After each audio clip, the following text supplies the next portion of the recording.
Hello मेरे प्यारे दोस्तों, स्वागत है आप सभी का यस कहानी 369 में। तो चलिए आज की कहानी करते हैं शुरू। महक उनकी बड़ी बेटी थी, लेकिन लाड सारा वो अपने छोटे बेटे को करते थे। महक के माँ बाप पहले लड़का चाहते थे, मगर ऊपर वाले को कुछ और ही मंजूर था और भेज दिया उनके घर महक को। जब महक का जन्म हुआ तो कर्जदार उनके पिता को उठाकर ले गए थे। इस वजह से माँ उसे मनहूस मानने लगी, मगर यह मनहूसियत बस उसकी सोच भर में थी।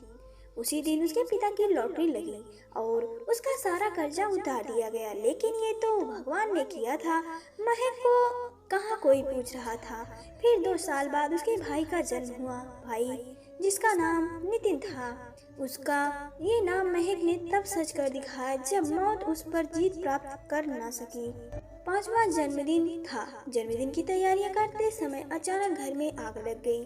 सब लोग भागकर घर से बाहर आ गए, लेकिन नितिन और महक का कुछ पता न था।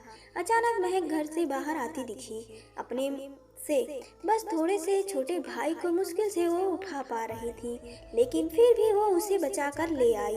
ऐसे ही कुछ और घटनाएं भी हुई, लेकिन महक आज भी उनके लिए मनहूस ही थी। महक 20 साल की हो चुकी थी। एक दिन अचानक उसे तेज बुखार हुआ। उसके माँ बाप ने उसकी ज्यादा परवाह ना की। पिता ने तो यहाँ तक कह दिया कि तू मर ही जा, हमें भी तुमसे छुटकारा मिले। महक ने आज तक कभी भी अपने माँ बाप को पलट कर जवाब ना दिया था। एक सुबह महक ने आंखें ना खोली। हालत ज्यादा खराब थी और महक बेहोश हो चुकी थी। मजबूरन उसके माँ बाप को उसे अस्पताल में दाखिल करवाना पड़ा। डॉक्टर ने कहा, देखिए बुखार कई दिनों से है, जिसकी वजह से शरीर में काफी कमजोरी आ गई है और खून भी काफी कम हो गया है। इसकी जान बचाने के लिए इसे खून देना होगा। डॉक्टर के कहे इन शब्दों से तो महक के माँ बाप चिंता में पड़ गए। फिर भी हिम्मत कर उन्होंने नितिन का खून देने का फैसला किया था। इसलिए नहीं कि वो महक को बचाना चाहते थे, बल्कि इसलिए कि समाज में उन पर ये इल्जाम न लगे कि बेटी को नहीं बचा सके। खून चढ़ाने से पहले उसका सैंपल जांच के लिए भेजा गया। शाम को रिपोर्ट आई। डॉक्टर ने रिपोर्ट पढ़ते हुए महक के माँ बाप से कहा, आपकी बेटी का बीमार होना आपके लिए वरदान साबित हुआ है। जो समय रहते हमें आपके बेटे की बीमारी के बारे में पता चल गया। महक की माँ बोली, बीमारी? कौन सी बीमारी? ये कल ही लगता है इसकी जान लेकर ही रहेगी।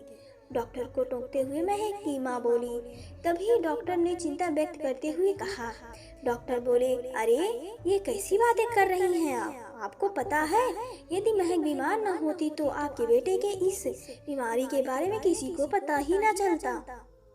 इसे हेपेटाइटिस सी है, जिसके लक्षण पता नहीं चलते और इंसान का लीवर धीरे धीरे काम करना बंद कर देता है, जिससे इंसान की मौत हो जाती है। डॉक्टर साहब, तो क्या हमारा नितिन भी? नितिन के पिता ने उदास होते हुए डॉक्टर से पूछा, तो डॉक्टर ने तसल्ली देते हुए कहा, देखिए अगर हेपेटाइटिस सी बीमारी का पता देरी से चले तो रोगी को बचाना मुश्किल हो जाता है, लेकिन पहले पता चल जाने पर उसे आसानी से बचाया जा सकता है। और नितिन की इस बीमारी की अभी तो शुरुआत है। यदि महक की तबीयत खराब न होती तो शायद नितिन की इस बीमारी का पता न चलता। आपकी बेटी ने तो आपके बेटे की जान बचाई है। महक के माँ बाप ऐसी स्थिति में थे जहां अब वो अपनी गलती जानते थे, लेकिन वो गलती मान लेने की उनमें हिम्मत ना थी। महक के बचपन से लेकर अब तक हुई सब घटनाएं उनकी आंखों के सामने हो ली थी। उसके जन्म के समय उसकी लॉटरी निकली थी। नितिन को भी महक ने बचाया था। आज एक बार फिर महक ने नितिन को बचा लिया था। महक के माँ बाप का नजरिया उसके प्रति बदल चुका था। आज वो उसे अपनी बेटी मान चुके थे, जिसने बचपन से ही उनको मुसीबतों से बचाया था। लेकिन अफसोस, हमारे समाज में आज भी न जाने कितनी महक का कत्ल गर्भ में ही कर दिया जाता है और कितनी ही को वो जिंदगी नसीब नहीं होती जो एक बेटी को होनी चाहिए। ये तो इंसान की फितरत है कि वो किसी में अच्छाई कम और बुराई ज्यादा देखता है, परंतु यदि हम हर चीज में अच्छाई देखना शुरू कर दें तो जिंदगी कितनी खुशहाल हो जाए। और मेरे प्यारे दोस्तों, कहानी यहीं तक। कहानी आप सभी को कैसी लगी हमें कमेंट करके जरूर बताएं। अगर पसंद आए तो वीडियो को लाइक करें, शेयर करें और चैनल को सब्सक्राइब करें। मिलते हैं अगली कहानी में, तब तक के लिए बाय बाय।